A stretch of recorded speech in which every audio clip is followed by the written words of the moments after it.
Let's bring in Dan Caldwell. He's the Executive Director for Concerned Veterans for America, also a retired Marine and Iraq War veteran. Thanks for your service.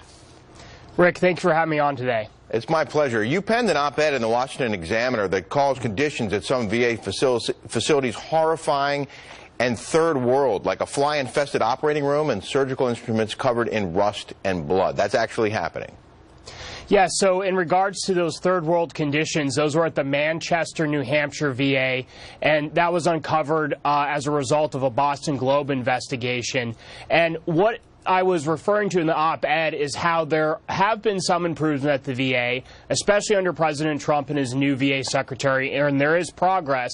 There is still a lot of work that needs to be done, and there are a lot of veterans that are unfortunately still trapped in failing VA hospitals, and Congress really needs to act to ensure that they have the ability to get out of those hospitals by giving them health care choice. You said in your op-ed that there are multiple VA hospitals in several states. They got 1 out of 5 stars, which is the worst rating.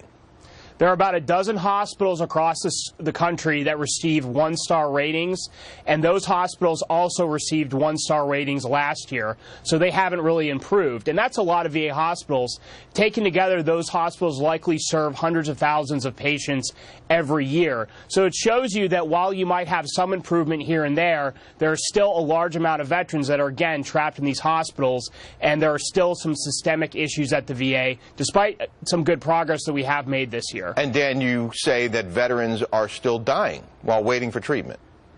That is correct. You know, unfortunately, we do have veterans that are still winding up on secret wait lists. Even after the VA waitlist scandal in 2014, you saw veterans that were dying while waiting for care in the years following, and that is still an issue. Access is still an issue, and we really can't forget that even though these problems really emerged several years ago, they're still going on today, and we can't ignore them, especially on days like today. We need to look at ways to fix these problems, and the ball right now is really in Congress's court. Well, let's get to that, Dan. As you know, the VA Secretary David Shulkin weighed in on a bill that promises the choice of a doctor to veterans. I want to play a soundbite, and then we'll get your reaction to that. We are committed to giving veterans more choice in their decisions. They deserve the very best, and so we're looking for a bill that builds choice into a permanent part of the way that we take care of veterans and veterans have services in this country. And we're going to continue to fight for that. The President's committed to that, and I'm committed to that, and I think our leaders in the Congress want to see that happen as well. How important is that, Dan, and how will that help fix the ongoing problems?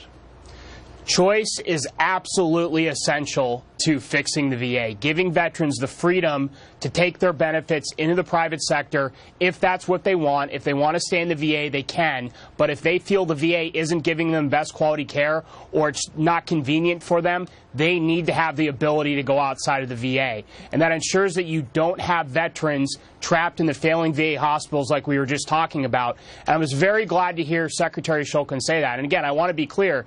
Secretary Shulkin and President Trump are doing what they can do, but they need Congress to pass a bill that gives veterans real health care choice, not just choice in name only, calling something that isn't choice. We need to be careful of that. And there's a couple bills right now in the House that have some good things in it, but they don't really offer veterans choice. So we need to be keeping an eye on this, and veterans need to be calling their congressmen and senators and asking them to support real health care choice for veterans at the VA. Okay, but you say veterans are dying while they wait for health care. How close are we to this actually happening?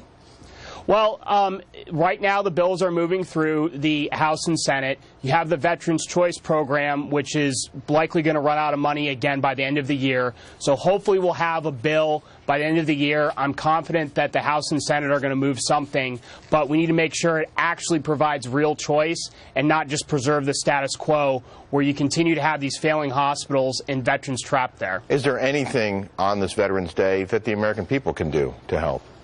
Again, the American people, and veterans especially, needs to make their voice heard in Washington.